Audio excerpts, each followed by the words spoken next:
நாமத்தை நன்றியோடு ஸ்தோத்திரிக்கிறேன். I praise God with a grateful heart. நாம் எல்லாரும் சேர்ந்து ஒரு 3 அல்லேலூயா சொல்லுவோமா? அல்லேலூயா, அல்லேலூயா, அல்லேலூயா. கர்த்தர் நமக்கு தந்திருக்கிற இந்த கூட்டங்கள் நமக்கு கிடைத்த பெரிய பாக்கியமாக இருக்கிறது. The Lord God who had given this meeting is something a great significance. தேவனுடைய சமூகத்திலே கர்த்தருடைய வசனங்களை கேட்கக்கூடிய அரும் பெரும் வாய்ப்புகளை அடிக்கடி ஆண்டவர் நமக்கு தந்து கொண்டிருக்கிறார். And God is frequently giving a chance to hear the word of God. இந்த இடத்திலும் கூட இதுவரைக்கும் சுவிசேஷம் கேட்காத ஜனங்களுக்காக நான் முதலாவது ஸ்தோத்திரம் செய்ய விரும்புகிறேன். And first of all, I want to praise God who ever not heard about this gospel. இதுவரைக்கும் ஆண்டவருடைய வார்த்தையே கேட்டிராத, இயேசு என்னும் நாமத்தையே கேட்டிராத கோடிக்கணக்கான ஜனங்கள் இந்த உலகத்திலே இன்னும் ஜீவித்துக் கொண்டிருக்கிறார்கள். Even today we can find millions of people who never known about the word the Lord Jesus Christ. அவர்கள் எல்லாரையும் நினைத்து நாம் கொஞ்ச நேரம் அவர்களுக்காக ஆண்டவரை ஸ்துதிப்போமாக. Praise the Lord. Praise the Lord. Praise the Lord. Hallelujah. Praise the Lord. Praise the Lord. Praise the Lord. ஸ்தோத்திரம் ஐயா. இயேசுவே. இந்த வேளையிலே முழு உலகத்தையும் நம்முடைய மனதிலே நினைத்து இதுவரைக்கும் இயேசு என்னும் நாமத்தை கேள்விப்பட்டிராத ஒவ்வொருவருக்காக நாம் திரும்பவும் ஸ்தோத்திரம் செய்வோமாக. அல்லேலூயா. இயேசுவே, இயேசுவே. ஸ்தோத்திரம், ஸ்தோத்திரம், ஸ்தோத்திரம், ஸ்தோத்திரம், ஸ்தோத்திரம், ஸ்தோத்திரம், ஸ்தோத்திரம், ஸ்தோத்திரம், ஸ்தோத்திரம், ஸ்தோத்திரம், ஸ்தோத்திரம். இன்றைக்கு என்னுடைய தூதனுடைய சாராம்சம் யெகோவா ஈரே. The theme of my message, the Lord the Jehovah Jireh. ஆதியாகமம் 22ஆம் அதிகாரம் 14ஆம் வசனத்தை வாசிப்போம். Let us turn to the book of Genesis chapter 22 verse 14. And Abraham called the name of that place Jehovah Jireh, as it is said, to this day in the mount of the Lord it shall be seen. Abraham அந்த இடத்துக்கு யெகோவா ஈரே என்று பெயரிட்டான். அதனாலே கர்த்தருடைய பர்வதத்திலே பார்த்துக் கொள்ளப்படும் என்று இந்நாள் வரைக்கும் சொல்லப்பட்டு வருகிறது. அந்த இடத்திற்கு யெகோவா ஈரே என்று பெயரிட்டான். And he had named that place as Jehovah Jireh. அதனாலே கர்த்தருடைய பர்வதத்தில் பார்த்துக் கொள்ளப்படும் என்று இந்நாள் வரைக்கும் சொல்லப்படுகிறது. And it is said to this day, in the mount of the Lord it shall be seen. Jehovah ஈரே என்றால் கர்த்தருடைய பர்வதத்திலே பார்த்துக் கொள்ளப்படும். Jehovah Jireh means it shall be seen in the mount of the Lord. நம்முடைய தேவன் கடந்த காலத்தில் எபனேசராக, இந்த நிகழ்காலத்தில் இம்மானுவேலாக, இனி வரும் காலத்தில் யெகோவா ஈரேயாக நம்மோடு கூட இருக்கிறார். The Lord God in the past days like Ebenezer, even in the present days in Emmanuel, in the coming days he going to be Jehovah Jireh. இந்த தேவன் மேலுள்ள விசுவாசத்தில் தான் இதுவரைக்கும் நாம் அடி எடுத்து வைத்தோம். With that faith we are able to keep our steps on and on. இப்படிப்பட்ட ஒரு தேவன் இருக்கிறார் என்பதை நாம் அறியாத நாட்களை இப்பொழுது நினைக்கும் போது நம்முடைய இருதயமானது எவ்வளவு நன்றியினாலும் துதியினாலும் நிரம்புகிறது. அருமையானவர்களே, Those days when we never known about the Lord, but God had given a privilege to know the Lord, how our God is filled with the gratitude. ஒரு காலத்திலே கிறிஸ்தவர்கள் என்று அழைக்கப்பட்டோம். ஆனால் உண்மையாக இந்த தேவன் எப்படிப்பட்டவர் என்பதை நம் வாழ்க்கையிலே ருசித்து அறிய முடியாமல் சாதாரண ஒரு ஜீவியம் செய்து கொண்டிருந்தோம்.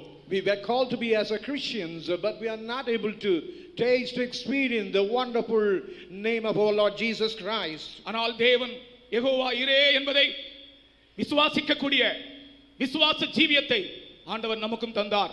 And the Lord God had given the faith life to believe the Lord God is Jehovah Jireh. இன்றைக்கு இந்த கன்வென்ஷனுக்கு வந்திருக்கிற அனைத்து தேவ ஜனங்களுக்கும் தேவன் சொல்லுகிற வார்த்தை, கர்த்தர் பார்த்துக் கொள்வார். What the Lord God want to tell all the people, whoever attending this meeting, that God will look after all your matters. முதலாவது இந்த யெகோவா ஈரே என்கிற அந்த அல்லாவிட்டால் கர்த்தர் பார்த்துக் கொள்வார் என்கிற அந்த வார்த்தையை சொன்ன ஆள் யார்? And the man who uttered the word, the Lord would able to see that, and who had mentioned that, அவன் எப்படிப்பட்டவன்? and what kind of man he was. அதை இன்றைக்கு நான் உங்களுக்கு விளக்கமாக சொல்ல விரும்புகிறேன். But I want to explain it elaborately. கர்த்தர் பார்த்துக் கொள்வார் அல்லது தேவனுடைய பர்வதத்திலே பார்த்துக் கொள்ளப்படும் என்று சொன்ன ஆள் விசுவாச வீரனாகிய Abraham. What it was told that the Lord it shall be seen in the mount, it was only uttered by the man, a great hero of faith, who is called Moses. Abraham Abraham. கர்த்தருக்கு ஸ்தோத்திரம். இந்த Abraham எப்படிப்பட்டவன்? What kind of man this Abraham? இன்றைக்கு பொதுவாக ஆபிரகாமை பற்றி 4 அனுபவங்களை சொல்ல விரும்புகிறேன். I want to tell about 4 things about the aspect of Abraham. அந்த அனுபவங்கள் யாருக்கு இருக்கிறதோ அவர்கள் வாழ்க்கையில் தான் தேவன் Jehovah ஈரேயாய் வெளிப்படுவார். And whosoever having that kind of experience, God would be manifesting himself as Jehovah Jireh. முதலாவது இந்த Abraham அழைக்கப்பட்டவன். First of all, this Abraham was a man being called by God. இரண்டாவது அவன் அனுப்பப்பட்டவன். And secondly, he was a man being sent by the Lord. மூன்றாவது ஆசீர்வதிக்கப்பட்டவன். And thirdly, he was blessed by the Lord. நான்காவது அவன் அரதேசியும் பரதேசியுமானவன். And fourthly, he was like a stranger and pilgrimage. நான் திரும்பவும் சொல்கிறேன். And I want to repeat again. இவன் Abraham என்பவன் அழைக்கப்பட்டவன். Abraham is a man who being called. இரண்டாவது அவன் அனுப்பப்பட்டவன். Secondly, he was a man being sent. மூன்றாவது அவன் ஆசீர்வதிக்கப்பட்டவன். And thirdly, he was a man blessed. நான்காவது அவன் அரதேசியும் பரதேசியுமானவன். And fourthly, he was an alien and a stranger and a pilgrimage. முதலாவது அனுபவத்துக்கு வருவோம். Let us come to the first stage. இந்த Abraham அழைக்கப்பட்டவன் என்று அப்போஸ்தலர் 7ஆம் அதிகாரம் 3ஆம் வசனம் சொல்லுகிறது. In Acts of Apostles 7 chapter verse 3, it says he was a man, the Abraham was called by the Lord. அவனை தேவன் வா என்று அழைத்தார். And God had called him, come. அப்போஸ்தலர் 7ஆம் அதிகாரம் 3ஆம் வசனத்திலே தமிழ் மொழிபெயர்ப்பின்படி அவனை வா என்று அழைத்தார். In Acts of Apostles chapter 7 verse 3, according to the Tamil version, God calling him saying, come. தயவுசெய்து அந்த வசனத்தை வாசிப்போம். Please read that verse. And said unto him, Get thee out of thy country and from thy kindred, and come into the land which I shall shew thee. நீ உன் தேசத்தையும் உன் இனத்தையும் விட்டு புறப்பட்டு நான் உனக்கு காண்பிக்கும் தேசத்துக்கு வா என்றார். நான் உனக்கு காண்பிக்கும் தேசத்திற்கு சொல்லுங்கள் வா. And he is calling to the land where I call you, come to that place. கர்த்தருக்கு ஸ்தோத்திரம். Praise the holy name. நான் உனக்கு காண்பிக்கும் தேசத்திற்கு வா. And come into the land which I shall show thee. வா என்பது அழைப்பு. And coming, it is something like an invitation. அந்த வா என்கிற வார்த்தை ஆண்டவரோடு நாம் ஐக்கியப்பட வேண்டும், அல்லாவிட்டால் யாரை வா என்று அழைக்கிறாரோ அவன் ஐக்கியப்பட வேண்டும் என்பதை காண்பிக்கிறார். As the word he enters come, he desire that we want to have the fellowship with that Lord. பொதுவாக வா என்று ஒரு ஆள் இன்னொரு ஆளை அழைக்கும் போது அந்த அழைக்கிறவரோடு அழைக்கப்படுகிறவர் ஐக்கியப்பட வேண்டும் என்பதுதான் அதனுடைய அர்த்தம். Usually when a person call another man, the man being called, even the caller, what the desire is, they both have to be united together. ஆகையினால் தான் முதலாம் கொரிந்தியர் 1ஆம் அதிகாரம் 9ஆம் வசனத்திலே பவுல் எழுதுகிறார், And 1 Corinthians, பிதாவாகிய தேவனோடும் குமாரனாகிய கிறிஸ்துவோடும் ஐக்கியமாய் இருக்கும்படிக்கு நம்மை அழைத்த தேவன் என்று எழுதுகிறார். and he is writing in 1 Corinthians chapter 1 verse 9, God is faithful by whom you are called unto the fellowship of his Son, Jesus Christ our Lord. Unto the church which is at Corinth, to them that are sanctified in Christ Jesus, called to be saints, with all that in every place call upon the name of Jesus Christ the Lord, both days and hours. தேவனுடைய சித்தத்தினாலே இயேசு கிறிஸ்துவின் அப்போஸ்தலனாகும்படி அழைக்கப்பட்டவனாகிய பவுலும் சகோதரனாகிய தம்முடைய குமாரனும் நம்முடைய கர்த்தருமாயிருக்கிற இயேசு கிறிஸ்துவுடனே ஐக்கியமாயிருப்பதற்கு உங்களை அழைத்த தேவன் உண்மை உள்ளவர். இயேசு கிறிஸ்துவுடனே ஐக்கியமாயிருக்கும்படிக்கு உங்களை அழைத்த தேவன் உண்மை உள்ளவர். The Lord God who called you to the fellowship of Son Jesus Christ, and he, that God is faithful God. வா என்று ஆபிரகாமை அழைத்த தேவன், the Lord God who called Abraham, come. இன்றைக்கு முழு உலகத்தையும் வா என்று அழைத்துக் கொண்டே இருக்கிறார். Even he is calling the whole world, calling them to come towards him. இந்த வா என்கிற அழைப்பு தனித்தனியாக ஒவ்வொரு நபருக்கும் உரியது. The calling, the term come, that belongs individually to everyone. கர்த்தருக்கு ஸ்தோத்திரம். Praise to the holy name. இந்த அழைப்பை யார் ஏற்றுக்கொள்ள முடியும்? And who could accept this invitation?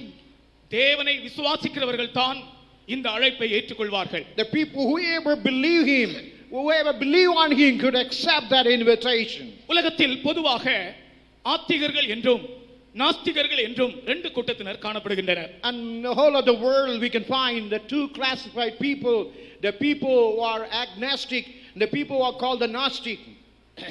ஒரு கூட்டத்தினர் ஆத்திகர்கள், அவர்கள் தெய்வத்தின் மேல் விசுவாசம் உடையவர்கள். The first group is like a Gnostic, they believe upon God. இன்னொரு கூட்டத்தினர் நாஸ்திகர்கள், அவர்கள் தேவன் இல்லை என்று சொல்லுகிறவர்கள். The second group is called the atheists, they never believe the God, the existence of God.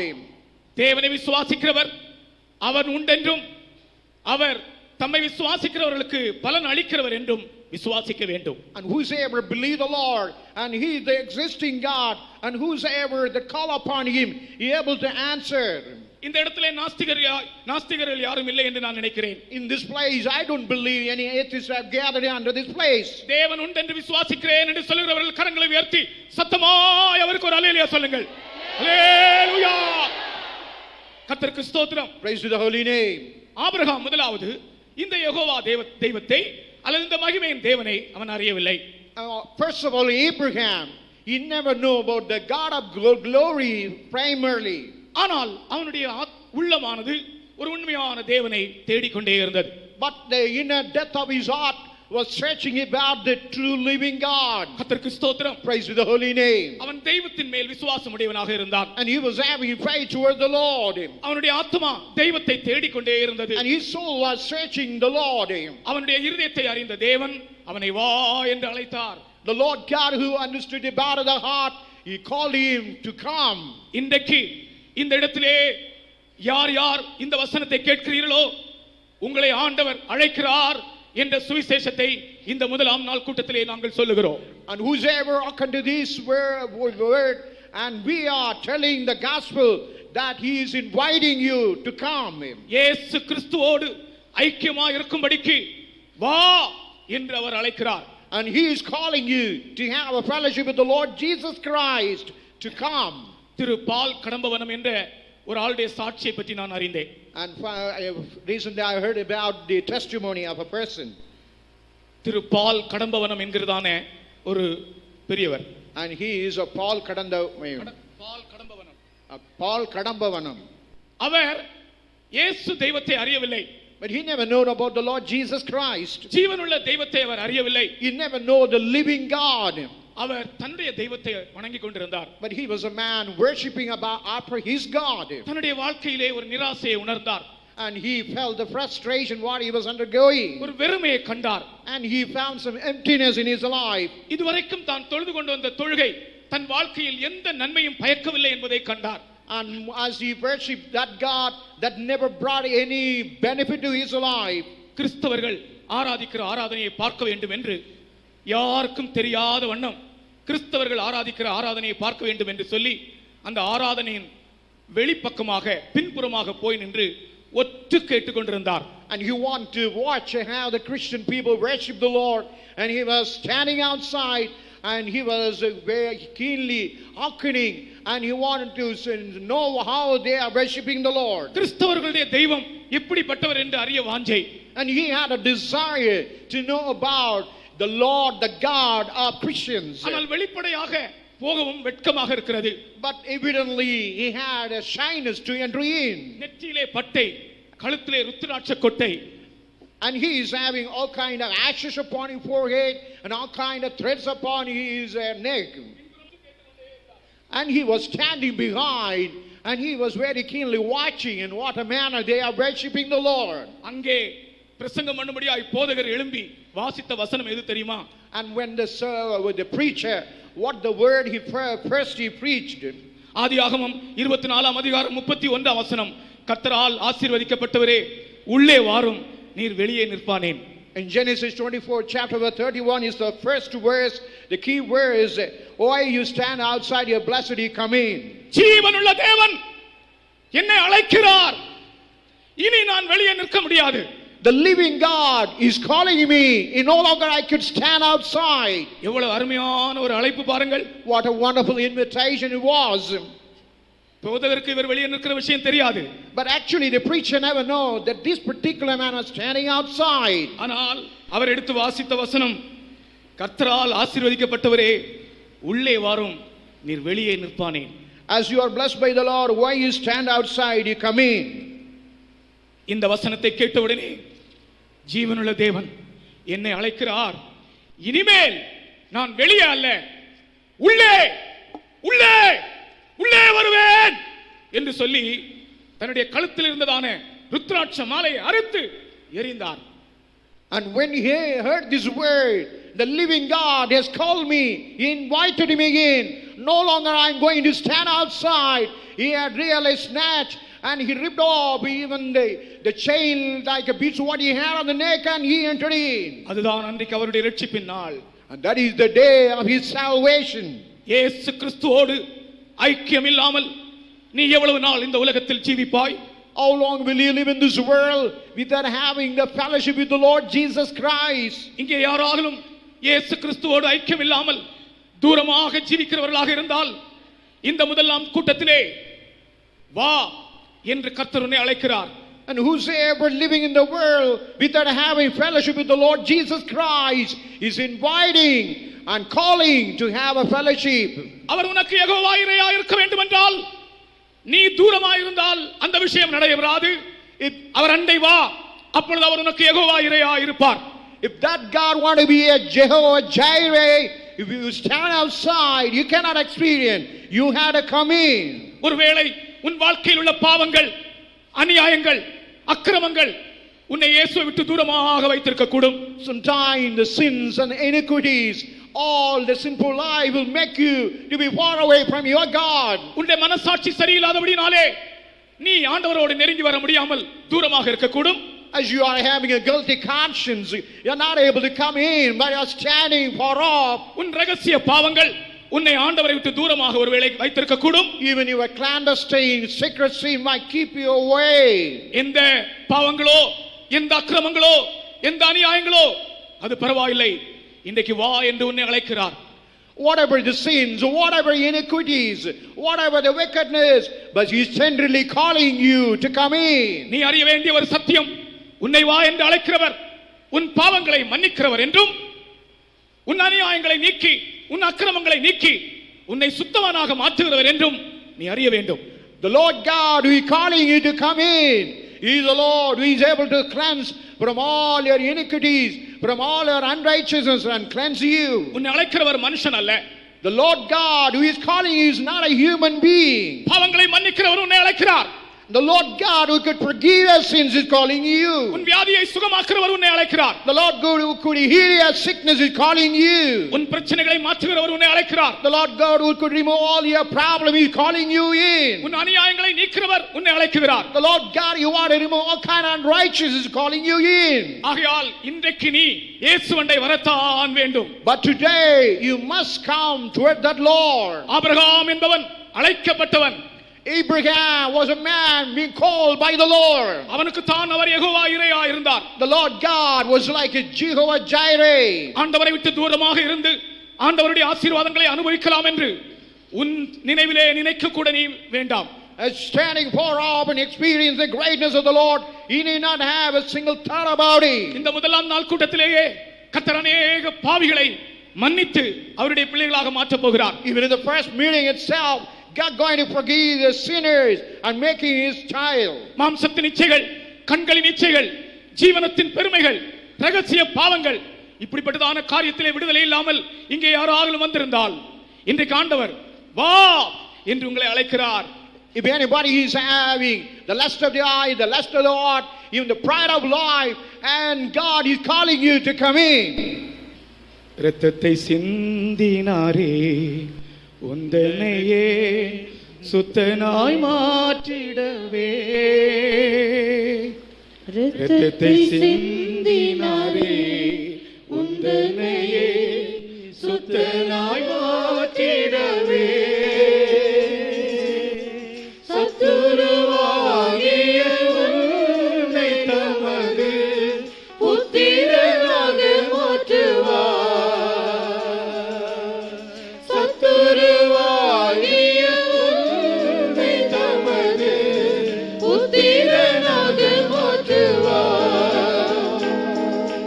வாராயோ தஞ்சம் இயேசுவண்டை சேராயோ பாராய் உனக்காய் பாடு சகிதோ வேலாயோ அழைத்திடும் துதியே பாராய் உனக்காய் பாடு சகிதோ வேலாயோ அழைத்திடும் துதியே வாராயோ நீ கேளாயோ.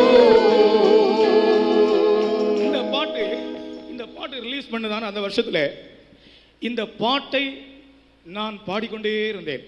The day, the year when this song was newly released, I was continuously singing this song. நாங்கள் ஒரு சிலர் சேர்ந்து இந்த பாட்டை பாடிக்கொண்டிருந்தோம். And I joined with some others. I was singing this song. இந்த பாட்டை கேட்டுக்கொண்டிருந்தவர்கள் நம்முடைய சபைக்கு உள்ளே வந்தார்கள். The people who ever hearkened to this song, they came in our church. தங்களுடைய பாவங்களை அறிக்கையிட்டு ஞானஸ்நானம் எடுத்தார்கள். They confessed their sins and they took what's the baptism. அது மறக்க முடியாத ஒரு சம்பவம். That is unforgettable incident. ஆகையால் நான் சும்மா இதை பாடவில்லை. நாம் இந்த கோர்ஸை பாடும்போதே இங்கே யாராலும் ரகசிய பாவங்களோடு விடுதலை இல்லாத ஒரு பெருமூச்சோடு விடுதலைக்காக யாராலும் இங்கே வந்திருப்பீர்கள் என்றால் வா ஆபிரகாமை பார்த்து வா என்று அழைத்த அந்த சத்தம் அவருடைய பாவங்களை மன்னிக்கும்படியாக இன்றைக்கு காத்திருக்கிறது. நாம் பாடும்போதே அந்த வல்லமை வெளிப்பட்டு அவர்களுடைய பாவங்களில் இருந்து அவர்கள் விடுதலை அடைவார்கள். And whoever is standing outside, if you have a secret sins, and he's able to forgive you and cleanse you, and that word is able to cleanse you and forgive your sins. இரத்தத்தை சிந்தினாரே உந்தனையே சுத்தனாய் மாற்றிடவே இரத்தத்தை சிந்தினாரே உந்தனையே சுத்தனாய் மாற்றிடவே சத்துருவாகிய உன்னை தமது புத்திரனாக மாற்றுவார் சத்துருவாகிய உன்னை தமது புத்திரனாக மாற்றுவார்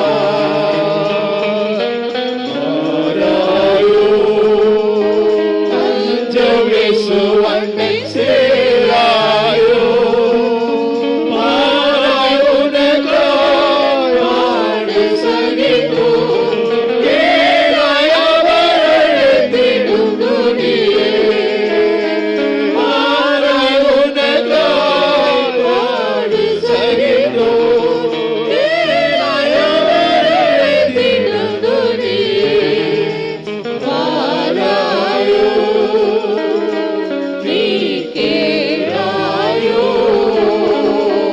சகோதரனே, இந்த கூட்டத்திலே என்னை கர்த்தர் விடுவிப்பாரா என்ற கேள்வியோடு நீ வந்திருக்கிறாய். உன்னை கர்த்தர் விடுவிக்கிறார் என்று உனக்கு சுவிசேஷமாய் அறிவிக்கப்படுகிறது. Oh dear brothers and sisters, you might come with a question whether God would deliver you, but I come with the gospel. The Lord God is able to deliver you in this meeting. உன்னுடைய பாவத்திலிருந்து நீ விடுதலையாக்கப்பட்டால் உன் வருங்காலத்தில் அவர் உனக்கான சகலத்தையும் பார்த்துக் கொள்வார். When your sins are forgiven, and He would be the Lord looking and carrying all your future life. மனஸ்தாபத்தோடு உன்னுடைய பாவங்களை அவரிடம் அறிக்கையிடு. With all remorse, with all pain in your heart, you can press your sins before your Lord. வா என்று அழைக்கிற சத்தத்தை நீ விசுவாசிப்பாயாக. You just believe the Lord who is inviting you to come. கர்த்தருக்கு ஸ்தோத்திரம். Praise the holy name. இரண்டாவதாக The secondly, Abraham அனுப்பப்பட்டவன். and Abraham was a man being sent by the Lord. ஆதியாகமம் 12ஆம் அதிகாரம் முதல் வசனத்திலே ஆபிரகாமை பார்த்து நீ போ என்று சொல்கிறார். And while you turn to the book of Genesis chapter 12, verse 1, we read God saying to Abraham to go. நீ போ என்று சொல்கிறார். And he is saying to Abraham to go. நான் உனக்கு காண்பிக்கும் தேசத்திற்கு நீ போ. And go into the land where I show you. போ என்றால் அது கட்டளை. And as he say the word go, it is a commandment. 12ஆம் அதிகாரம் முதல் வசனத்தை வாசிப்போம். Let us turn to Genesis chapter 12 verse 1. Now the Lord had said unto Abraham, Get thee out of thy country, and from thy kindred, and from thy father's house, unto a land that I will show thee. கர்த்தர் ஆபிரகாமை நோக்கி, நீ உன் தேசத்தையும் உன் இனத்தையும் உன் தகப்பனுடைய வீட்டையும் விட்டு புறப்பட்டு நான் உனக்கு காண்பிக்கும் தேசத்துக்கு போ. போ போ என்பது தேவனுடைய கட்டளை. And as God uttered saying go, it is the commandment of the Lord. போ என்று அவன் அனுப்பப்பட்டான். And he was sent with the command as to go. கர்த்தருக்கு ஸ்தோத்திரம். Praise the holy name. ஆகையால் பழைய ஏற்பாட்டின் காலத்திலே இவன் ஒரு அனுப்பப்பட்டவன் என்று நாம் சொல்லலாம். In the Old Testament you can say he was a man being sent by the Lord. ஒரு அப்போஸ்தலனின் ஆவி உடையவன். And he was having the spirit of an apostle. அனுப்பப்பட்ட அந்த ஆவி உடையவன். And he was having the spirit being sent by the Lord. தானாக போகிறவன் அல்ல. He's not a man going voluntarily. தேவனால் போ என்று அனுப்பப்படுகிறவன். And he was a man being sent by the Lord. இது எதை காண்பிக்கிறது? What it denotes? தேவனுடைய கட்டளைக்கு வசனத்திற்கு கீழ்ப்படிதலின் ஜீவியத்தை காண்பிக்கிறது. It speaks about the obedient life to the commandment, to the ordinance of the Lord. கர்த்தருக்கு ஸ்தோத்திரம். Praise the holy name. விசுவாசித்து கீழ்ப்படிகிற ஒரு அனுபவத்தை இது காண்பிக்கிறது. It speaks about having a faith and obeying to that. யாருக்கு அவர் யெகோவா இறையாய் இருப்பார்? To whom he would be a God of Jehovah Jireh. அல்லது யாருடைய காரியம் அவர் பார்த்துக் கொள்வார்? To whom he will look after their matters. யார் விசுவாசித்து கீழ்ப்படிகிறதோ அவர்களுடைய காரியத்தை அவர் பார்த்துக் கொள்வார். And whoever believe and obey to him, he will be looking after seeing their matters. ரோமருக்கு எழுதின நிருபம் 1ஆம் அதிகாரம் 8ஆம் வசனத்திலே ரோமாபுரியிலுள்ள விசுவாசிகளுடைய விசுவாசத்தை குறித்தும், in Romans chapter 1 verse 8 it is said about the faith of the Romans. 1ஆம் அதிகாரம் கடைசி அதிகாரம் 19ஆம் வசனத்திலே அவர்களுடைய கீழ்ப்படிதலை குறித்தும் வாசிக்கிறோம். In the last chapter it says about their obedience. முதலாம் அதிகாரத்திலே கீழ்ப்படிதல், முதலாம் அதிகாரத்திலே விசுவாசம், கடைசி அதிகாரத்திலே கீழ்ப்படிதல். In the first chapter it speaks about the faith, the last chapter it speaks about their obedience. யார் விசுவாசித்து கீழ்ப்படிகிறதோ அந்த கடைசி அதிகாரத்தில் பாருங்கள், கீழ்ப்படிதலுக்கு அடுத்த வசனம், சாத்தானை அவர் காலின் கீழே நசுக்கி போடுவார்.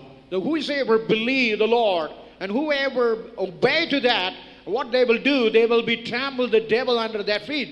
முதல் அதிகாரம் 8ஆம் வசனத்தை படிப்போம். Let us turn to Romans chapter 1 verse 8.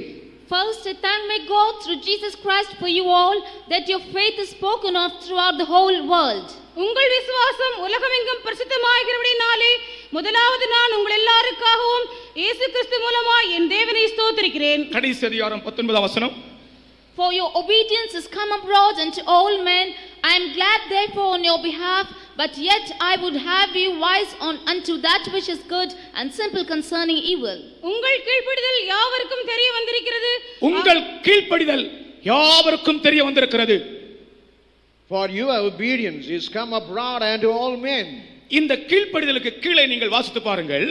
While you look below about that obedience, சாத்தானை அவர் உங்கள் காலின் கீழே நசுக்கி போடுவார். And the God of peace shall bruise Satan under your feet shortly. யார் கீழ்ப்படுகிறார்களோ அவர்களுடைய காலின் கீழ்தான் சாத்தான் நசுக்கப்படுவான். And whoever obey and believe and obey, and that their feet only, the Satan will be bruised. நம்முடைய கர்த்தராகிய இயேசு கிறிஸ்து கூட கீழ்ப்படிந்து கடைசியிலே சாத்தானை நசுக்கி போட்டார். Even our Lord Jesus Christ, you obeyed, you finally trampled and bruised the devil under his feet. விசுவாச ஜீவியம் என்பது கீழ்ப்படிதலின் ஜீவியம். And even the faith alive is something like an obedient life. கிறிஸ்தவ ஜீவியம் என்பது கீழ்ப்படிதலின் ஜீவியம். Even the Christian life is a life of obedience. ஒரு மனுஷனுடைய ஜீவியத்திலே ஞானஸ்நானத்தில் தான் கீழ்ப்படிதல் தொடங்குகிறது.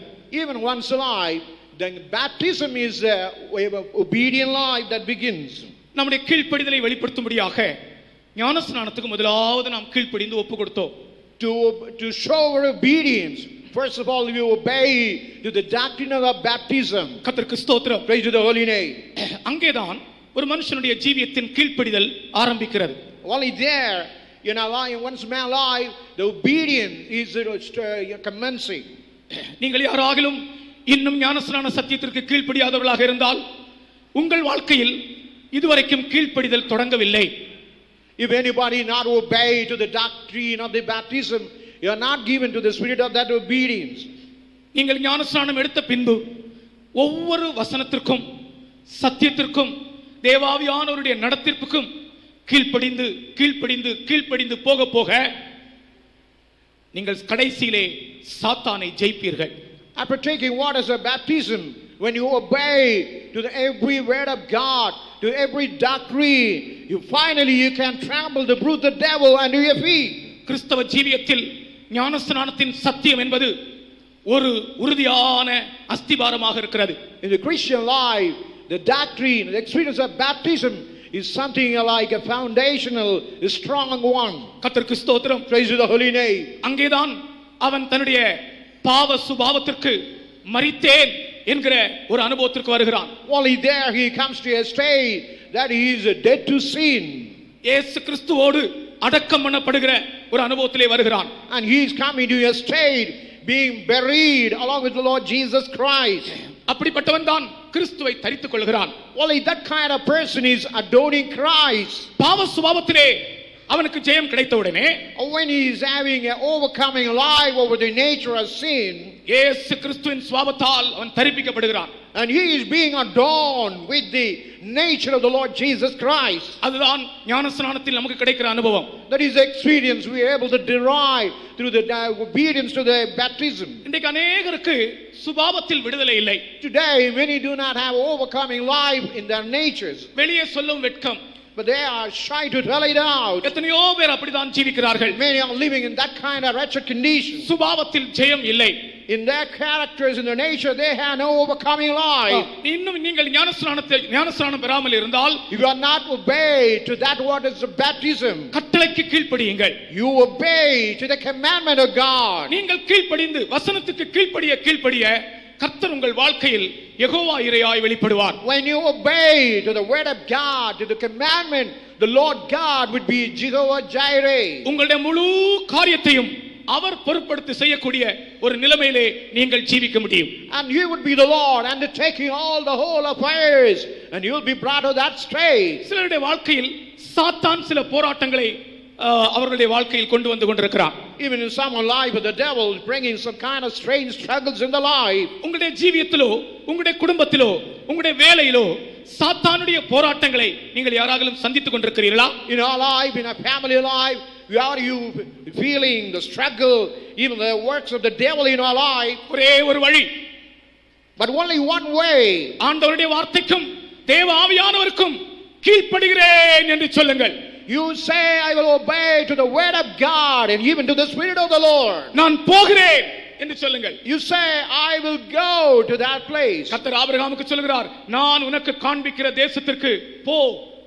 And God was saying to Abraham, to the land what I show you, go into that place. எப்படி அவனுக்கு காண்பித்தார்? In what way he was showing that place? மோசேக்கு காண்பித்தது போல, as God told to Moses, as you show, oh, you are going to see the land.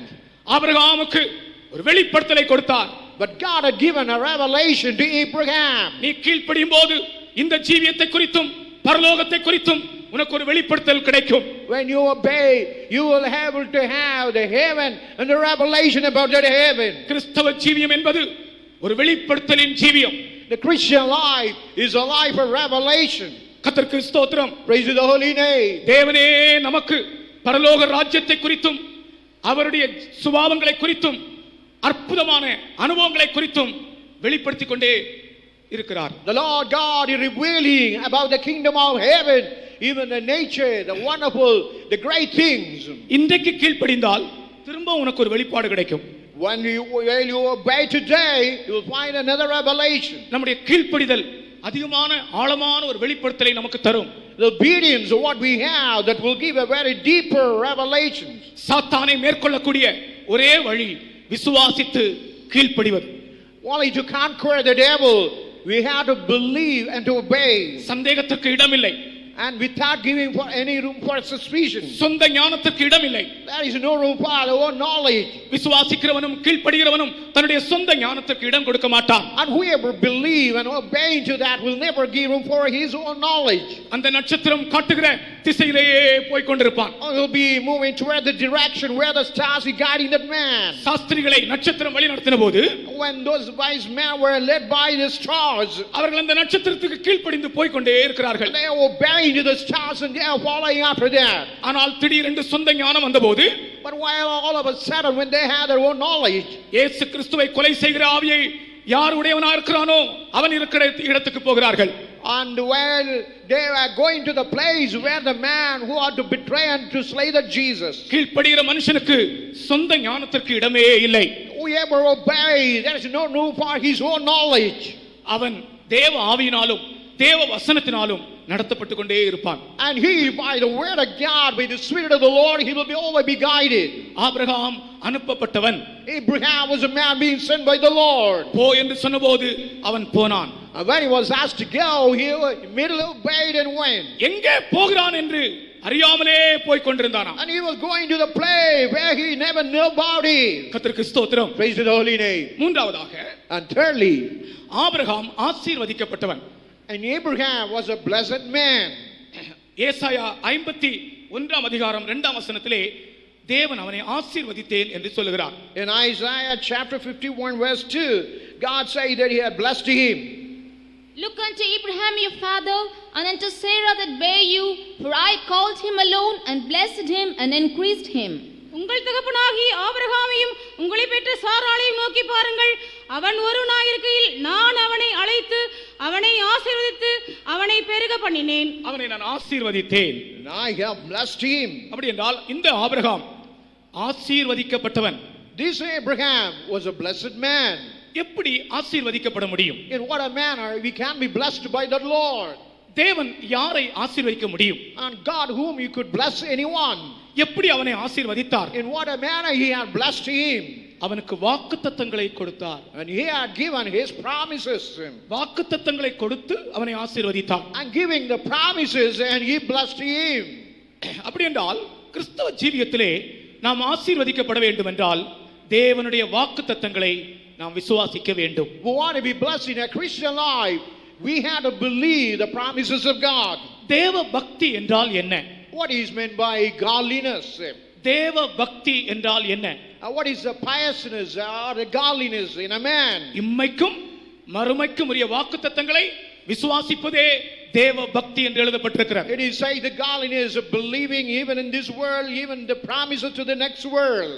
தேவ பக்தி என்பது ஏதோ ஒரு வேஷத்தை பார்த்து அல்ல தேவ பக்தி என்று நாம் சொல்லுவது. The godliness is not something like a guise of what we see externally. 1 தீமோத்தேயு 4 அதிகாரம் 8 வசனத்திலே In 1 Timothy chapter 4 verse 8, இந்த உலகத்திற்கும் வரப்போகிற உலகத்திற்கும் உரிய வாக்குத்தத்தங்களை யார் விசுவாசிக்கிறதோ அதுதான் தேவ பக்தி. and whosoever able to believe these blessings and promises of this world to the next world, that is called the godliness. வாசிங்க. For bodily exercise profiteth little, but godliness is profitable unto all things, having promise of the life that now is and of that which is to come. சரீர முயற்சி அற்ப பிரயோஜனம் உள்ளது. தேவபக்தியானது இந்த ஜீவனுக்கும் இதற்கு பின்வரும் ஜீவனுக்கும் வாக்குத்தத்தம் உள்ளதாகையால் எல்லாவற்றிலும் பிரயோஜனம் உள்ளது. தேவ பக்தியானது இந்த உலகத்திற்கும் வரப்போகிற உலகத்திற்கும் வாக்குத்தத்தம் உள்ளது. அதாவது தேவ பக்தின்னு சொன்னா என்ன? வாக்குத்தத்தங்களை விசுவாசிக்கிற விசுவாசம். And what is the godliness is a profitable and all things having a promise of the life that now is and of that which is to come. ஆசீர்வாதத்தை பெற வேண்டிய வழி தேவனுடைய வாக்குத்தத்தங்களை விசுவாசி. And to receive the blessing of God, you have to believe the promises of God. ஆபிரகாமை தேவன் அப்படித்தான் ஆசீர்வதித்தார். The God of Abraham blessed him in that way. அப்படி அவன் அதை விசுவாசித்தபடியினால் As he had believed the Lord in that way, கடைசியில ஒரு இடத்திலே அவனுக்கு யெகோவா இறையாய் தேவன் வெளிப்பட்டார். And finally he was able to see that Lord God, Jehovah Jireh. வேத புத்தகத்தை நாம் பார்க்கும்போது While he turned to the scripture, ஒரு இடத்திலே சுய பக்தி என்றும், and in one place we hear about a self-godliness. ஒரு இடத்திலே சுய பக்தி, own godliness, And it is said about the own godliness. இன்னொரு பக்கத்திலே தேவதா பக்தி என்றும், தேவதா பக்தி, And, தேவதா பக்தி superstition. and another godliness called the superstitious godliness. ஒரு இடத்திலே சுய பக்தி என்றும், இன்னொரு இடத்திலே தேவதா பக்தி என்றும் எழுதப்பட்டிருக்கிறது. And it is said about the own godliness and something like a superstitious godliness. அப்போஸ்தலரிடத்திலே அவிசுவாசிகள் வந்து கேட்கிறார்கள், இதை நீங்கள் எப்படி செய்தீர்கள் என்று. Even some unbelievers asking the apostles, how were you able to do this kind of wonders? அப்பொழுது அவர்கள் சொன்னார்கள், இது எங்களுடைய சுய பக்தியினால் அல்ல. It's not because of our own godliness. அப்படி என்றால் உலகத்திலே சுய பக்தி என்று ஒன்று இருக்கிறது. But with this we can understand in this world there is a one thing called one godliness. அது தேவ பக்தி அல்ல. That is not a true genuine godliness. இன்னொரு இடத்திலே அத்தேனே பட்டணத்தில் உள்ள ஜனங்கள் தேவதா பக்தி உள்ளவர்கள் என்று வாசிக்கிறோம். And we read about the city of Athens, there were people having a superstitious godliness. அந்த அத்தேனே பட்டணத்தில் உள்ள ஜனங்கள் தேவதா பக்தி உள்ளவர்கள். And the people of the city of Athens, they were seems to be having superstitious godliness. அது தேவ பக்தி அல்ல. That is not a genuine godliness. அவர்கள் ஏதோ சில காரியங்களை விசுவாசிக்கிறார்கள். But they believe something in random something else. அது தேவ பக்தி அல்ல.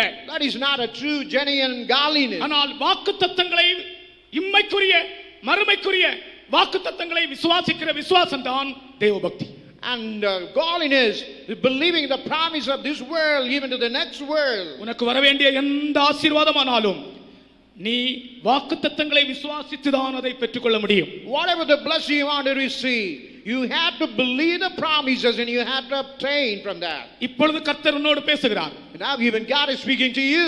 ஏதாகிலும் ஒரு முக்கியமான தேவையோடு இங்கே வந்தவர்கள் எத்தனையோ பேர் இருக்கிறீர்கள். And there are many with multiple needs they are gathered under this place. நம்முடைய வாழ்க்கையினுடைய அனைத்து அவசியங்களுக்கும் உரிய வாக்குத்தத்தங்கள் வேத புத்தகத்தில் கொடுக்கப்பட்டிருக்கின்றன. The word of God is having furnished with all kind of promises that is required for your personal life. நீங்கள் வாக்குத்தத்தங்களை விசுவாசித்தால், If you believe the promises of God, அது உங்களுக்கு தேவ பக்தி உடையவர்கள் என்பதை மற்றவர்கள் அறிவார்கள்.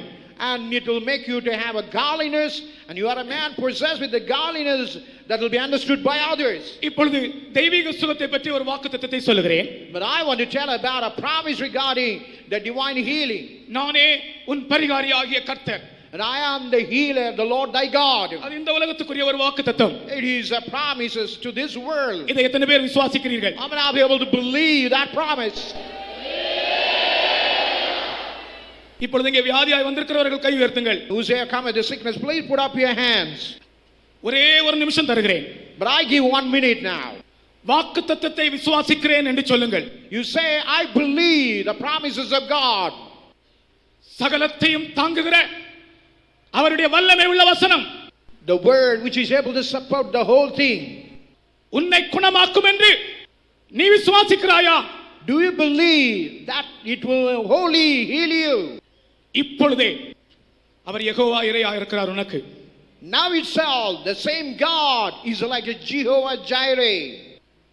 வாக்குத்தத்தத்தை விசுவாசிக்கிறேன் என்று சொல்லுங்கள். You say, I believe the promises of God. வாய் திறந்து சொல்லுங்கள். You open your mouth and confess it. வாக்குத்தத்தத்தை விசுவாசிக்கிறேன். நான் இப்பொழுது தெய்வீக சுகத்தை பற்றி ஒரு வாக்குத்தத்தம் உங்களுக்கு சொன்னேன். I told you about the promise pertaining to the divine healing. நானே உன் பரிகாரியாகிய கர்த்தர். I am the Lord thy God, the healer. உன்னுடைய வியாதி இந்த மதுரை கன்வென்ஷன் முதலாம் நாள் கூட்டத்திலே கர்த்தர் சுகமாக்குகிறார். Even in this first day of this Madurai convention, God is healing our sicknesses.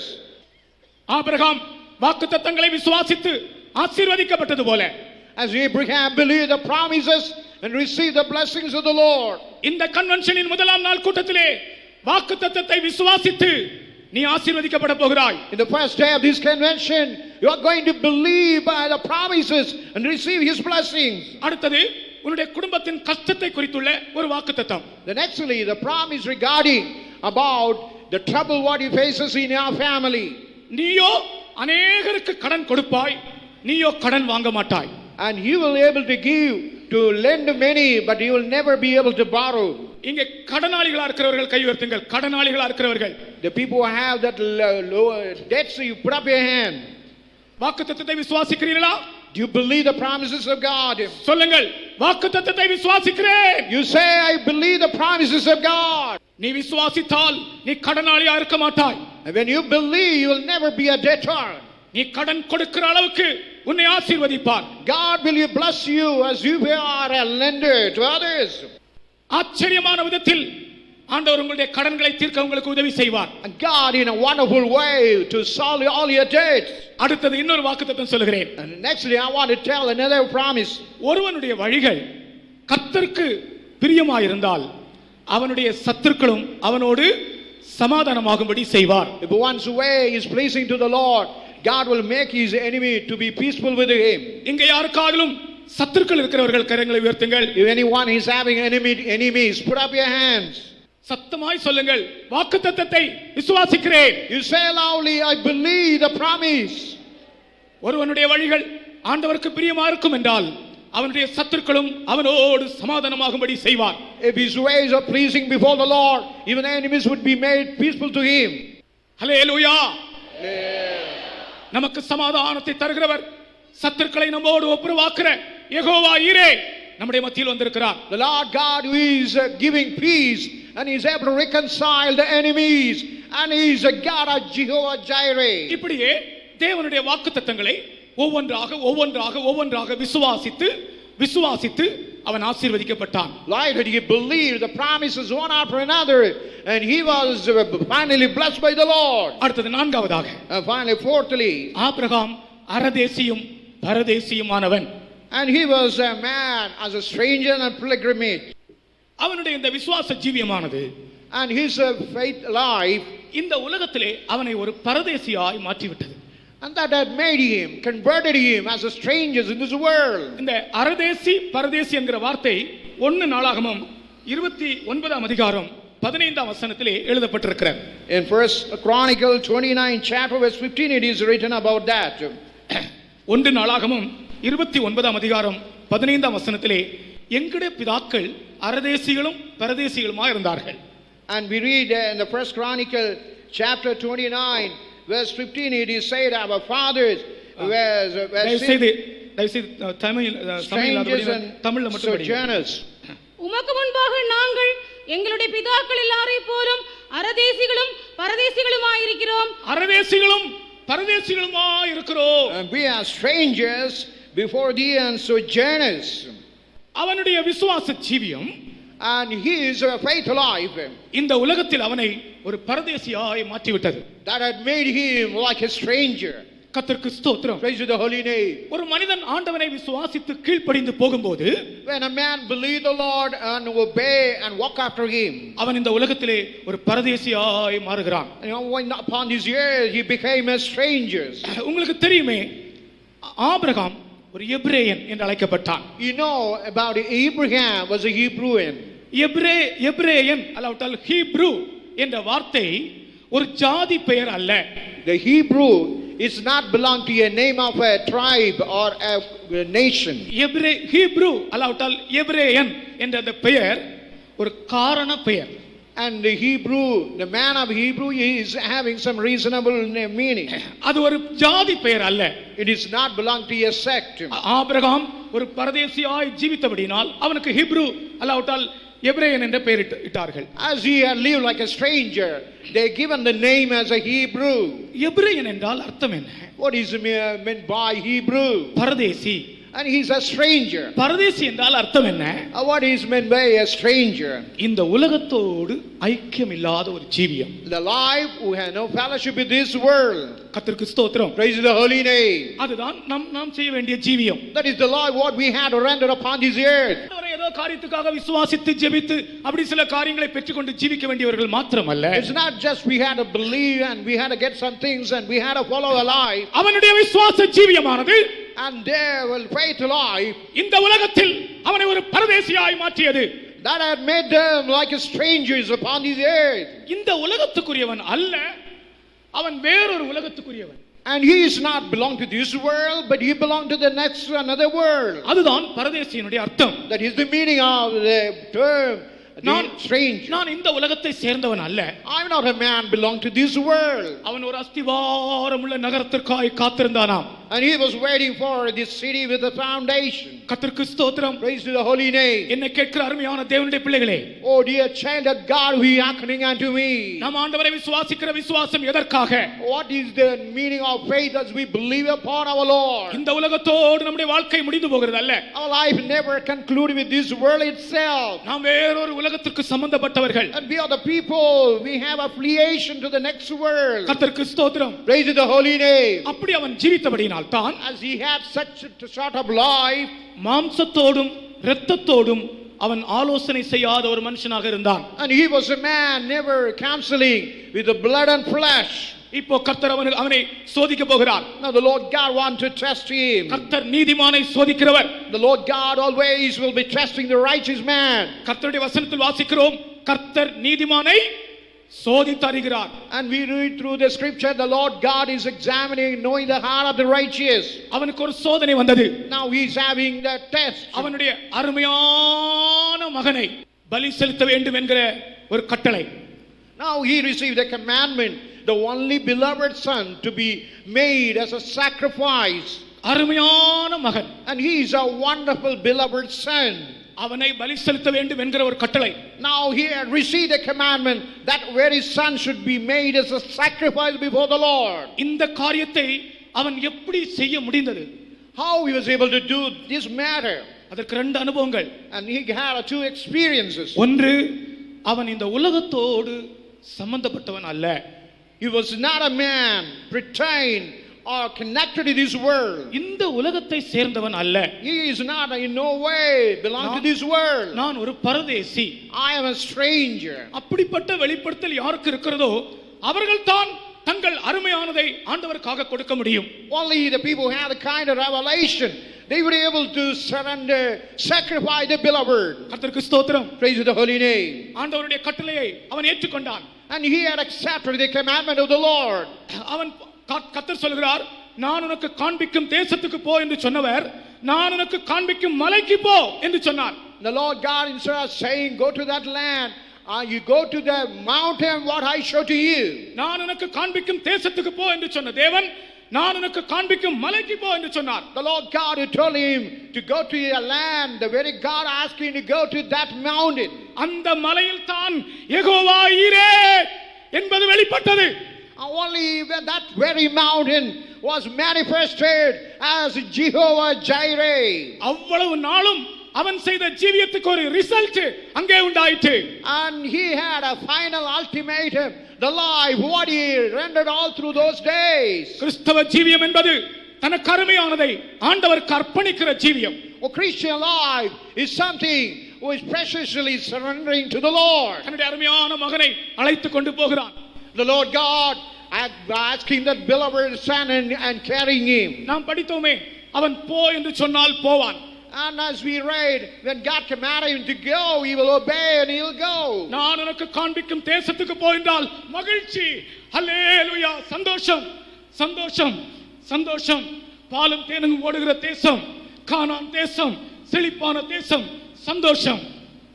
ஆனால் நான் உனக்கு காண்பிக்கும் மலைக்கு போ என்றால் when he is asking to go, கடினமான காரியம்.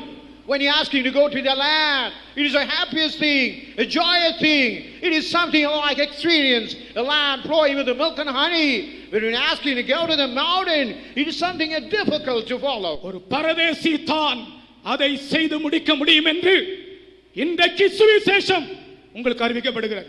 Only a stranger can fulfill that. That's what the gospel is preaching you today. இந்த உலகத்தோடு எனக்கு சம்பந்தம் இல்லை என்று யார் ஜீவிக்கிறதோ அவர்கள் தான் நான் உனக்கு காண்பிக்கும் மலைக்கு போ என்று சொல்லும்போது சந்தோஷத்தோடு போவார்கள். Whoever live in this world having no connection with the world, only that people when you ask him go to the mountain, joyfully they will able to go to that mountain. தொடக்க நாட்களிலே நான் நினைத்தேன், Abraham அந்த மலைக்கு போ என்று சொன்னபோது அப்படியே துக்கத்தோடு தான் போயிருப்பான் என்று நினைத்தேன். In the beginning days, I thought when the Lord God ordered him go to the mountain with a sorrowful heart, he might have moved to that mountain. அந்த ஈசாக்கை அழைத்துக் கொண்டு போக துக்கம் நிறைந்து நிறைந்து நிறைந்து நிறைந்தான் போயிருப்பான் என்று நான் ஒரு சமயத்தில் நினைத்துக் கொண்டிருந்தேன். Sometime I was thinking that while he was moving towards the mountain, where he was taking along his son with a sorrowful heart, with the great hardness of heart, he might be moving. அப்படி அல்ல. It was not like that. அவன் மோரியா மலையை நெருங்க நெருங்க நெருங்க நெருங்க இருதயத்தில் விசுவாசம் பலன் அடைந்து கொண்டே போயிற்று. While he was approaching the mountain of Moriah, even that faith seems to be multiplying and increasing. And while he was keeping every steps, even the faith what he had was strengthened. ஏனென்றால் அவன் பரதேசி. Because he was a stranger. நீ இந்த உலகத்தில் பரதேசியாய் ஜீவிக்க வேண்டும். In this world he had to lead a life like a stranger. உலகத்தோடு ஒத்து போகாதே. Do not live together with this world. இந்த உலகம் எனக்கு பாத்திரம் அல்ல என்று சொல்லு. You say I'm not worthy of this world. அப்பொழுதுதான் மோரியா மலையை நெருங்க நெருங்க உனக்கு பலன் உண்டாகும். Only then when you approach the mount of Moriah you'll have a strength. நான் உனக்கு காண்பிக்கும் தேசத்துக்கு போ என்று சொன்னால் சந்தோஷம் வருவது இயல்பு. And when God asks you to go to the mountain with all joyful heart, you rise and go. ஆனால் நான் உனக்கு காண்பிக்கும் மலைக்கு போ. When he say, you go to the mountain, what I show to you. கடினமான ஒரு காரியம். It's something a very hard thing. ஆபிரகாமுக்கு அது கடினம் அல்ல. For Abraham it is not a hard thing. அவன் பரதேசி. Because he was a stranger. அது மட்டுமல்ல. Not only that. அவன் மாம்சத்தோடும் இரத்தத்தோடும் அதை குறித்து ஆலோசனை செய்ய மாட்டான். He never counseled with his blood and flesh regarding that matter. தன்னுடைய சொந்த மகனை பலி செலுத்துவதற்கு, even to sacrifice his only beloved son, தன்னுடைய அன்பு மனைவியை அவன் ஆலோசனை கேட்கவில்லை. He never consulted his loving wife. ஏனென்றால் அவனுக்கு தெரியும் மாம்சத்தோடும் இரத்தத்தோடும் ஆலோசனை பண்ணினால் நான் இந்த தேவ சித்தத்தை செய்து முடிக்க முடியாது. When I consult blood and flesh, certainly I will not able to fulfill the will of God. நீ எத்தனையோ சந்தர்ப்பங்களிலே ஆண்டவருடைய காரியத்தை மனுஷ ஆலோசனை நிமித்தம் அபத்தமாக்கி போட்டாய். And you have, because of the counsel of man, you have really made the things the will of God much worse. நீ மாம்சத்தோடும் இரத்தத்தோடும் ஆலோசனை செய்யாதே. Do not consult or counsel with your flesh and blood. உன்னுடைய விசுவாசம் பூரணமடைய வேண்டும். Your faith had to reach a perfect state. அந்த அருமையான மகனை அழைத்துக் கொண்டு போ. You just carry along that beloved son along with you. வழியிலே போகும்போது ஒரு கேள்வி. But you may have a question while you taking along. அப்பா, oh father, நெருப்பு இருக்கிறது, you have a fire, விறகு இருக்கிறது, you have a wood, ஆட்டுக்குட்டி எங்கே? but where is the lamb? Abraham சொல்கிறான், தேவன் பார்த்துக் கொள்வார். When he asked Abraham told God will look after that. அது மோரியா மலை. It is the Mount of Moriah. கர்மேல் மலைக்கு வாருங்கள். You come to the Mount of Carmel. ஆடு இருக்கிறது, there is a lamb, விறகு இருக்கிறது, even the wood is available. நெருப்பு எங்கே? Where is the fire? அதற்கும் பதில் என்ன? What is the answer? நெருப்பை தேவன் அனுப்புவார். The Lord God would send his fire. கர்த்தருக்கு ஸ்தோத்திரம். Praise the holy name. Moriah மலையினுடைய அனுபவம் ஆடு இல்லை, ஆனால் நெருப்பு இருக்கிறது, விறகு இருக்கிறது. But you look into the Mount of Moriah, there is no lamb, but wood is there, even fire is also available. அவன் சொன்னான், தேவன் பார்த்துக் கொள்வார். But he was saying to the Lord, to him, God will look after that. நீ இந்த உலகத்தோடு சம்பந்தப்படாமல் ஜீவித்தால், if you live without having any fellowship with this world, மாம்சத்தோடும் இரத்தத்தோடும் நீ ஆலோசனை செய்யாமல் ஆண்டவருடைய சித்தத்துக்கு உன்னை ஒப்புக் கொடுத்தால், never consulting, counseling with the blood and flesh and completely surrendering to the will of God, உனக்கு சம்பந்தமான காரியங்களை தேவன் பார்த்துக் கொள்வார். and whatever the matter related to you, he will be looking after you. உனக்கு என்ன வேண்டும்?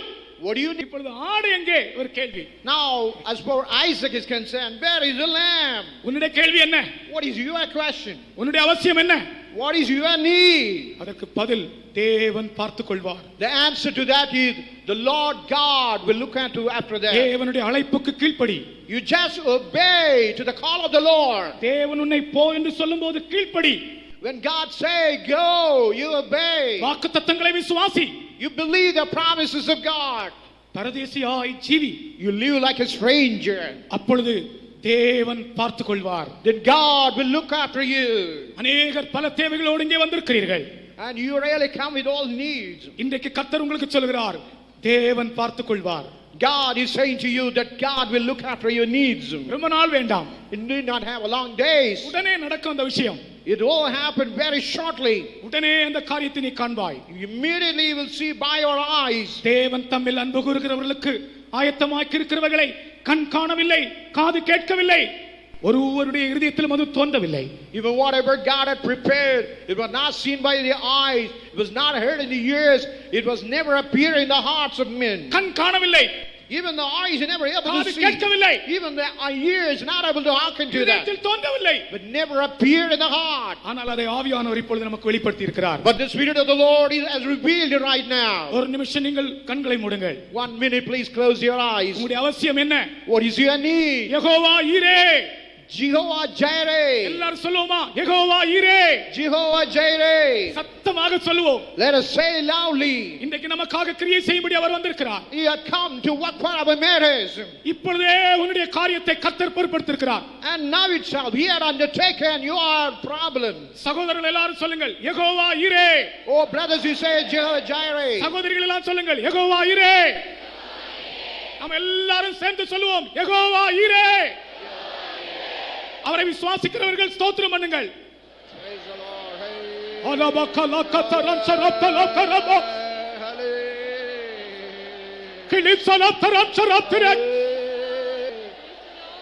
சனதரம் சரகரத்திரே குசலதரம் சரத்திலப உரபகஷர சரதரம் கரஷரே இதிபிகதர. தேவன் பார்த்துக் கொள்வார். And he is look after you. தேவன் பார்த்துக் கொள்வார். God will look after you. உனக்கு என்ன தேவையோ அதை கர்த்தர் பொறுப்பெடுத்திருக்கிறார். Whatever the matters required, he had taken care for that. கர்த்தர் உன்னை இப்பொழுது தொடுகிறார். And the Lord God is touching you right now. உன்னுடைய அவசியத்தை கர்த்தர் நிறைவேற்றுகிறார். And he is fulfilling all your needs. உன்னுடைய பாவத்தை கர்த்தர் மன்னித்திருக்கிறார். And the Lord God has forgiven all your sins. உன் வியாதியை கர்த்தர் சுகமாக்கி இருக்கிறார். And healed all your sicknesses. உன்னுடைய கட்டுகளை கர்த்தர் அவிழ்த்திருக்கிறார். And he had really removed all your bonds. உன்னுடைய பிரச்சனைகளை ஆண்டவர் பரிகரித்திருக்கிறார். And he had really solved all your problems. இப்பொழுதே அவர் உன்னை கிருபையினாலும் அவருடைய வல்லமையினாலும் நிரப்புகிறார். And now by his grace, by his power, he is filling you right now. விசுவாசத்தோடு ஸ்தோத்திரம் பண்ணுங்கள். தேவனுடைய வல்லமை நம்ம மேல் இறங்கும். With the faith you praise God, the power of God will descend upon you. Jehovah ஈரே. கர்த்தருடைய பர்வதத்திலே பார்த்துக் கொள்ளப்படும்.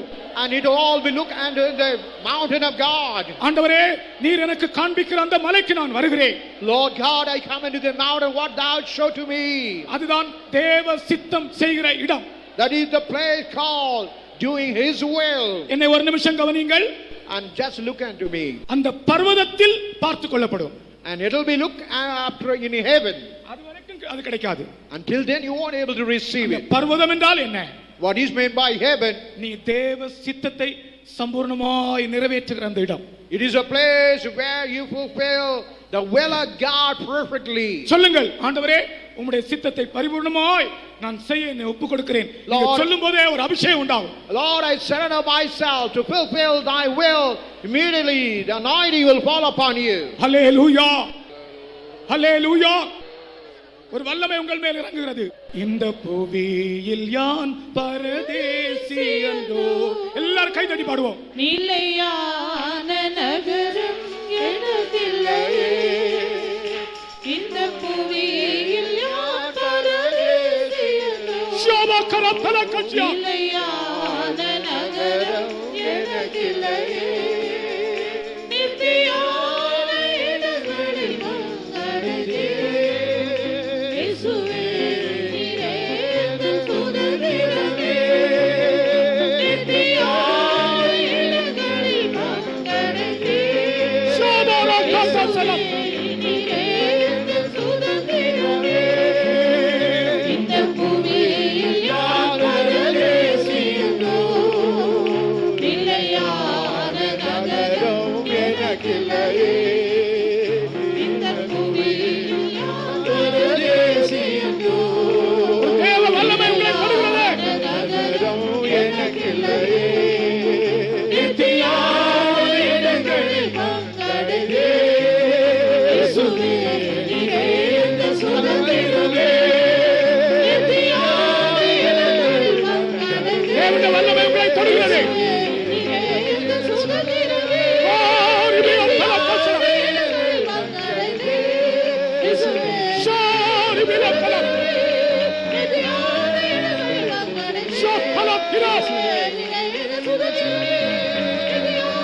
Hallelujah. Shalabtara karab shalabalak. Hallelujah. அந்த ரெண்டு லைனை பாடுவோம். We read about the two things. இந்த புவியில் நான் பரதேசி என்றோ நிலையான நகரம் எனக்கு இல்லையே. ரெண்டு லைன் பாடும்போது ஒரு பெரிய வல்லமை உங்களை தொட போகிறது. When we sing that we are strangers, we have no your proper place upon the earth. அப்பா ஆட்டுக்குட்டி எங்கே? Oh Father, where is the lamb? மகனே தேவன் பார்த்துக் கொள்வார். My son, God will look after that. தேவன் பார்த்துக் கொள்வார். The God will look after that. தேவன் பார்த்துக் கொள்வார். God will look after that. Jehovah ஈரே. Jehovah Jireh. நீங்கள் அந்த ரெண்டு லைனும் பாடும்போது ஒரு பெரிய விசுவாசத்தின் வல்லமை விளங்கும். When we sing that two line, the power of God is going to come. இந்த புவியில்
இதல்ல ஒரு பெரிய தேவ வல்லமை நம்முடைய மத்தியில் இறங்க போகிறது.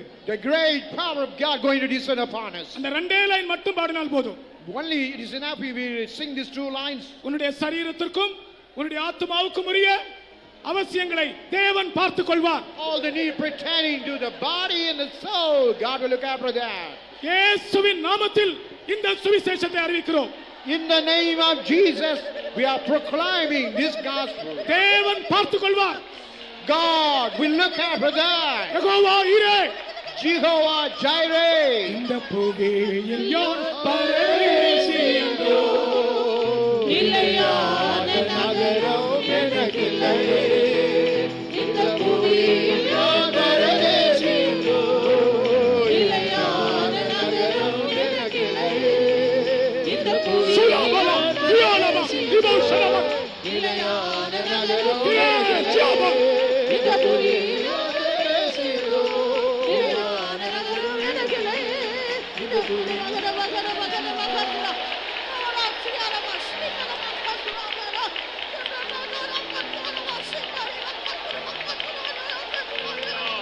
Hallelujah, hallelujah, hallelujah.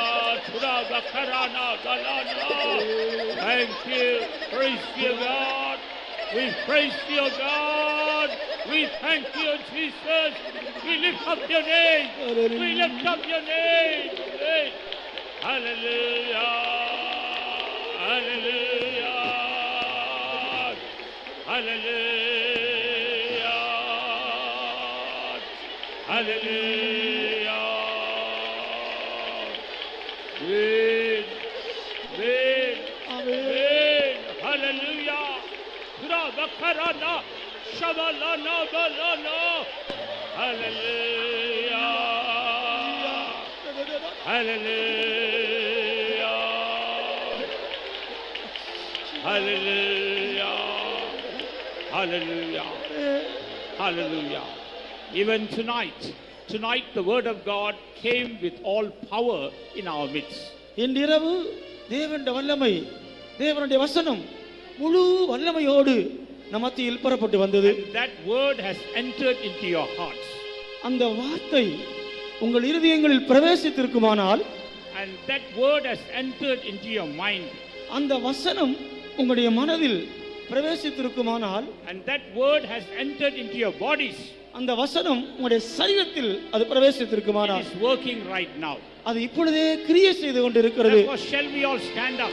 நம்ம எல்லாரும் எழுந்து நிற்போமாக. Let's all stand up. எல்லாரும் தயவு செய்து எழுந்து நிற்போமாக. That word of God is working in you right now. அந்த தேவனுடைய வார்த்தை உங்களுக்குள் இப்பொழுதே கிரியை செய்து கொண்டிருக்கிறது. And God says, my word will not return void. கர்த்தர் சொல்கிறார், என் வசனம் வெறுமையாய் திரும்புவதில்லை. My word will accomplish that purpose for which I sent that word. என் வசனமானது நான் அதை அனுப்பின காரியமாகும்படி அது வாய்க்கும்.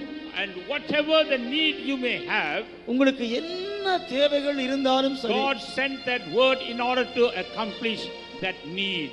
உங்களுடைய தேவையை பூர்த்தி செய்யும்படியாக கர்த்தர் இந்த வசனத்தை அனுப்பினார். And that word has entered into you right now. அந்த வசனம் உங்களுக்குள் இப்பொழுது பிரவேசித்திருக்கிறது. That word is working in your body, soul and spirit right now. அந்த வசனம் உங்கள் ஆவி, ஆத்துமா, சரீரத்தில் இப்பொழுது கிரியை செய்கிறது. It is giving you a deliverance right now. அது இப்பொழுதே ஒரு விடுதலையை கொடுத்து கொண்டிருக்கிறது. Bringing a healing right now. அது இப்பொழுதே ஒரு சுகத்தை தந்து கொண்டிருக்கிறது. Believe that healing.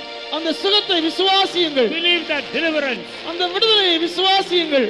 Hallelujah. Hallelujah. Hallelujah. Hallelujah. Rabalana karazalana. Hallelujah. Hallelujah. Hallelujah. Hallelujah. Hallelujah. Amen. Some came here with the bondage of sin.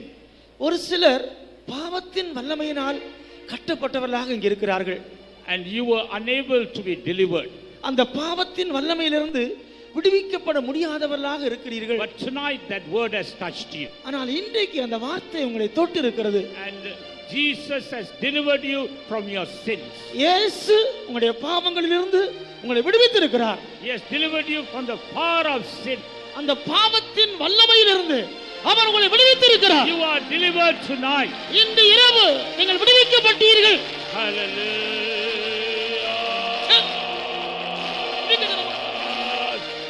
Hallelujah. Hallelujah.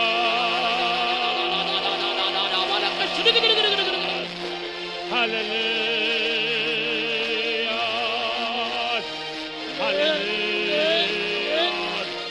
Hallelujah. Hallelujah. Hallelujah. சில தீய வல்லமையினால் பீடிக்கப்பட்டவர்களாக இங்கே வந்திருக்கிறார்கள். The evil power has been tormenting them. அந்த தீய வல்லமை அவர்களை உபத்திரவப்படுத்திக் கொண்டிருக்கிறது. And tonight the word of God has come to them. இன்றிரவு கர்த்தருடைய வசனம் அவர்களை நோக்கி சென்றது. And that word of God has destroyed the power of that evil power.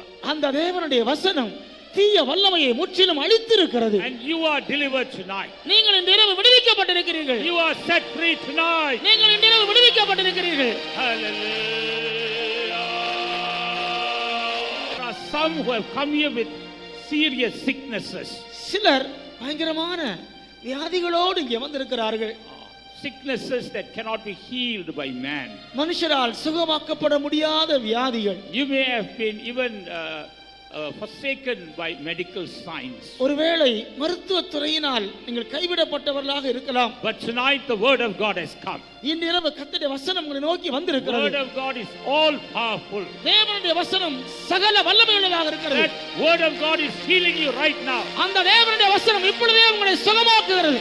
Hallelujah. If you have been delivered by that by the word of God, தேவனுடைய வசனத்தினால் நீங்கள் விடுவிக்கப்பட்டிருப்பீர்களானால் you come forward. முன்னே வாருங்கள்.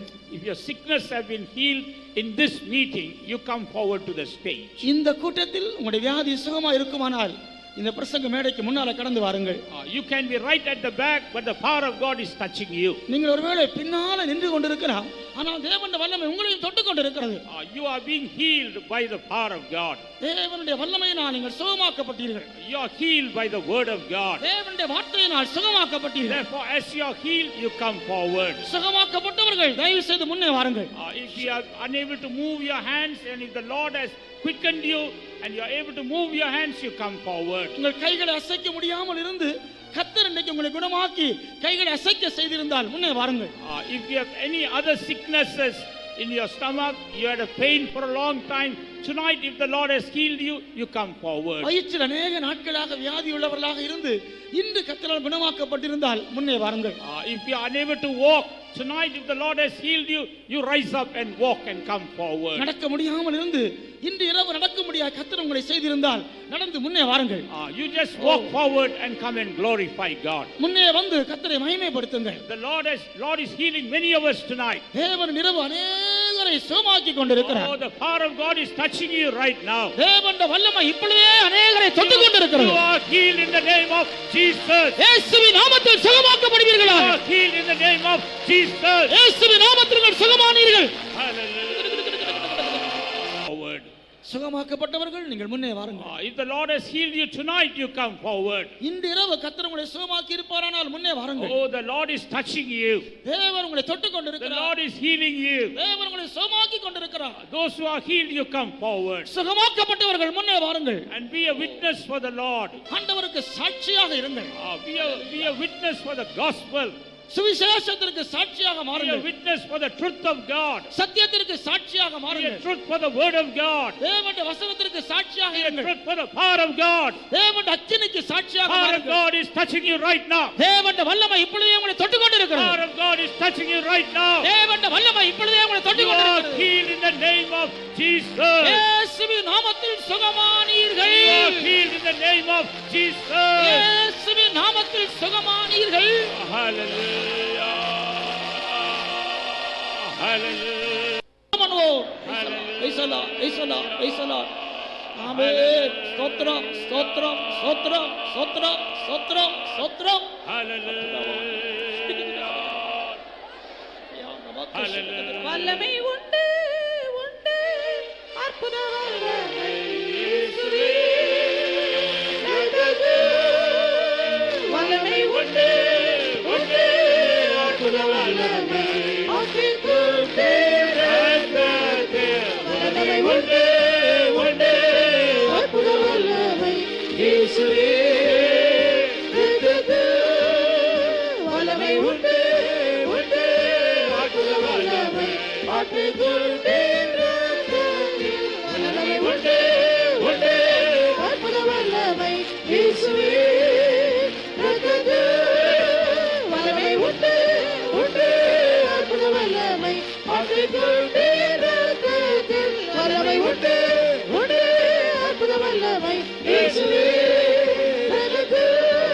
வல்லமை உண்டு உண்டு அற்புத வல்லமை வல்லமை உண்டு உண்டு அற்புத வல்லமை இயேசுவே. வல்லமை உண்டு உண்டு அற்புத வல்லமை வல்லமை உண்டு உண்டு அற்புத வல்லமை இயேசுவே. வல்லமை உண்டு உண்டு அற்புத வல்லமை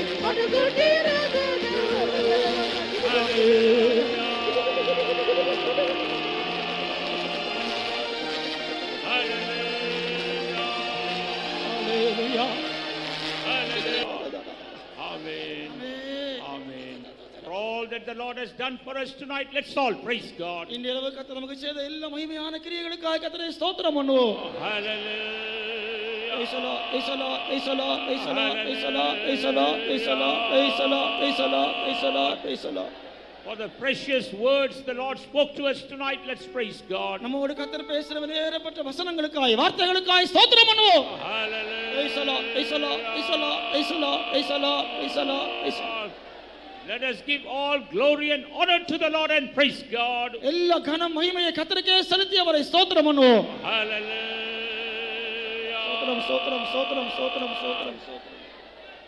Even hereafter, the Lord is going to do greater things for us. Let's praise God. இன்னும் கர்த்தர் நமக்காக பெரிய காரியங்களை செய்ய போகிறார். அதற்காக ஸ்தோத்திரம் பண்ணுவோம். Hallelujah. Praise the Lord, praise the Lord, praise the Lord, praise the Lord. Praise the Lord, praise the Lord, praise the Lord, praise the Lord, praise the Lord, praise the Lord, praise the Lord. Praise the Lord, praise the Lord. Hallelujah. எங்கள் அன்பாய் நேசிக்கிற நல்ல பிதாவே, இந்த சாயங்கால வேலைக்காய் நாங்கள் உம்மை ஸ்தோத்திரிக்கிறோங்க தாவே. நீர் பேசின ஒவ்வொரு வார்த்தைகளுக்காய் நாங்கள் உம்மை ஸ்தோத்திரிக்கிறோம். ஆபிரகாமை போல எங்களை நீர் அழைத்திருக்கிறீர், அதுக்காய் துதிக்கிறோங்க தாவே. எங்களுக்கும் ஒரு கட்டளை கொடுத்தீர், போ என்று. அந்த கட்டளைகளுக்கு கீழ்ப்படியும்படியாக எங்களுக்கு கொடுத்த கிருபைகளுக்காய் நாங்கள் ஸ்தோத்திரிக்கிறோங்க தாவே. ஆபிரகாமை ஆசீர்வைத்தது போல எங்களை ஆசீர்வைத்திருக்கிறீர். எங்களுக்கு எவ்வளவோ ஆசீர்வாதங்களை கொடுத்திருக்கிறீர். இன்றைக்கு எங்க தாவே சுகத்தின் ஆசீர்வாதத்தை கொடுத்தீர், விடுதலையின் ஆசீர்வாதத்தை கொடுத்தீர். அதற்காய் நாங்களுமே ஸ்தோத்திரிக்கிறோம், ஸ்தோத்திரிக்கிறோம், ஸ்தோத்திரிக்கிறோம், ஸ்தோத்திரிக்கிறோம் கர்த்தாவே. ஆமென். நீர் வாக்கு மாறாதவராயிருக்கிறீர். நாங்கள் ஆசீர்வாதங்களை பெறுகிறது மாத்திரமல்ல, ஆபிரகாமை போல அந்நியரும் பரதேசிகளுமாய் இந்த பூமியிலே ஜீவிக்க வேண்டும் என்று விரும்புகிறீர். அதுபோலவே நாங்கள் ஜீவித்து உடைய மாசற்ற வரையென்று ஆயத்தப்பட எங்களுக்கு உதவி செய்யும். வசனம் கேட்ட எல்லாரையும் ஆசீர்வைத்தபடினால் துதிக்கிறோம். உம்முடைய சமூகம் எங்களோடு கூட போகட்டும். திருக்கரத்திலே தாழ்த்தி வைக்கிறோம். இயேசு கிறிஸ்துவின் இனிய நாமத்திலே கேட்கிறோம் பிதாவே. ஆமென். நம்முடைய கர்த்தராகிய இயேசு கிறிஸ்துவின் கிருபையும் பிதாவாகிய தேவனுடைய அன்பும் பரிசுத்த ஆவியானவருடைய அந்யோன்யமும் ஐக்கியமும் நம் அனைவரோடும் கூட இயேசுவின் வருகை மட்டும் இருப்பதாக. ஆமென். ஹல்லேலூயா, ஹல்லேலூயா, ஹல்லேலூயா, ஹல்லேலூயா.